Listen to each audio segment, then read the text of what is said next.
দান করেন। এইভাবে সূরাতুল ফাতিহার আরো অনেক নাম কিতাবের মধ্যে পাওয়া যায়। তো আল্লাহ তাআলা পবিত্র কোরআন শুরু করলেন তার প্রশংসা সূচক সূরাতুল ফাতিহা দিয়ে। এখানে একটি উল্লেখ্য বিষয় হচ্ছে, এই পৃথিবীর বুকে মানুষ যত কিতাব রচনা করুক না কেন, কিতাবের শুরুতেই নিজেকে ছোট করে প্রকাশ করে যে আমার লিখতে গিয়ে শব্দ চয়নে, বাক্য গঠনে, আমার চিন্তা ভাবনায় ভুল হতেই পারে। যদি কোথাও কোনো ভুল হয়ে যায় আমাদেরকে জানাবেন, পরবর্তীতে আমরা তা সংশোধন করে নেব। কিন্তু আল্লাহ তাআলা এমন একটি কিতাব দিলেন, এই কিতাবের শুরুতে নিজের প্রশংসা দিয়ে আল্লাহ তাআলা শুরু করেছেন। সুবহানাল্লাহ। সূরাতুল ফাতিহা শুরু হচ্ছে, আল্লাহ তাআলা বলেন, আলহামদুলিল্লাহি রাব্বিল আলামিন। আল্লাহ রাব্বুল আলামিন বলেন, সমস্ত প্রশংসা মহান আল্লাহ তাআলার জন্য, যিনি হলেন এই বিশ্ব জগৎ সমূহের রব। আল্লাহ তাআলা নিজের প্রশংসা দিয়ে কোরআনুল কারীমকে শুরু করে দিলেন। আল্লাহ রাব্বুল আলামিন অন্য জায়গায় বলেন, হে আমার গোলাম, তোমরা যদি এই পৃথিবীর বুকের গাছগুলোকে কলম বানিয়ে নাও, সমুদ্রের পানিগুলোকে যদি তোমরা কালি বানিয়ে নাও, সমুদ্রের পানি নামক কালি দিয়ে, গাছ নামক কলম দিয়ে আল্লাহর প্রশংসা লেখা যদি শুরু করো, তোমাদের গাছ নামক কলম ফুরিয়ে যাবে, সমুদ্রের পানি নামক কালি ফুরিয়ে যাবে, আল্লাহ তাআলার প্রশংসা শেষ হবে না। বলি সুবহানাল্লাহ। আল্লাহ তাআলা এই সূরা এইভাবে তার প্রশংসা দিয়েই শুরু করলেন, আলহামদুলিল্লাহি, সমস্ত প্রশংসা আল্লাহ তাআলার জন্য। এখন প্রশ্ন হচ্ছে, আমরা কোন আল্লাহর প্রশংসা করতেছি? আল্লাহ তাআলা পরবর্তী অংশে তা বর্ণনা করলেন, রব্বিল আলামিন, যিনি হলেন বিশ্ব জগৎ সমূহের প্রতিপালক রব, সে আল্লাহ তাআলার প্রশংসা করতেছি। এর মধ্যে অনেকগুলো কথা রয়েছে, আমি সংক্ষিপ্ত হয়ে বলতেছি। আলম মানে হচ্ছে একটি জগৎ, যেমন পৃথিবী একটি জগৎ। আল্লাহ তাআলা বলেছেন আলামিন, মানে জগৎ সমূহের প্রতিপালক আল্লাহ তাআলা। পৃথিবীর মতো যত গ্রহ নক্ষত্র রয়েছে, ওই মহাশূন্যের মধ্যে আল্লাহ তাআলা গ্যালাক্সি, তারকারাজি, ব্ল্যাক হোল যত কিছু রেখে দিয়েছেন, সমস্ত কিছু প্রতিপালক হচ্ছে আল্লাহ রাব্বুল আলামিন। মৌলিক কয়েকটি কারণে আল্লাহ তাআলার প্রশংসা করতে হয়। এরপর আল্লাহ তাআলা বললেন যে সমস্ত প্রশংসা হচ্ছে বিশ্ব জগতের প্রতিপালক মহান আল্লাহ তাআলার জন্য। যে রব শব্দের কয়েকটি অর্থ রয়েছে। রব শব্দের অর্থ হচ্ছে সৃষ্টিকর্তা, রব শব্দের অর্থ হচ্ছে পালন কর্তা, যিনি লালন পালন করেন। রব শব্দের অর্থ হচ্ছে রিজিক দাতা, যিনি খাওয়ান, রিজিক দেন। রব শব্দের অর্থ হচ্ছে বিধাতা, ইলাহ, যিনি মানুষ কিভাবে চলবে এর বিধি বিধান নির্ধারণ করেন, তাকে বলা হয় রব। আল্লাহ তাআলা আমাদেরকে যেভাবে প্রতিপালন করেন, আল্লাহ রাব্বুল আলামিন মানুষকে সৃষ্টি করেছেন প্রথম পর্যায়ে প্রতিপালনের মাধ্যমে। আল্লাহ তাআলা মানুষকে এমন ভাবে সৃষ্টি করলেন, মানুষের কোনো অস্তিত্ব ছিল না। অস্তিত্বহীন থেকে আল্লাহ তাআলা মানুষকে অস্তিত্বের মধ্যে নিয়ে এসেছেন। আল্লাহ রাব্বুল আলামিন বলেন, হাল আতা আলাল ইনসানি হিনুম মিনাদ দাহরি লাম ইয়াকুন শাইয়াম মাযকুরা।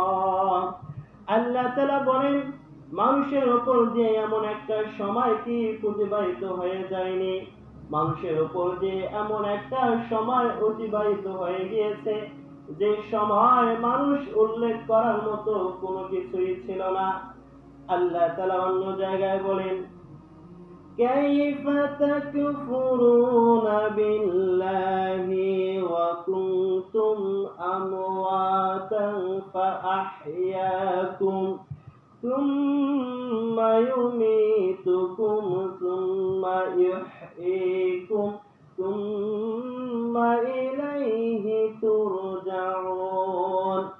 আল্লাহ তাআলা বলেন, হে মানব মণ্ডলী, তোমরা কেমন করে তোমাদের রব মহান আল্লাহ তাআলাকে ভুলে যাও?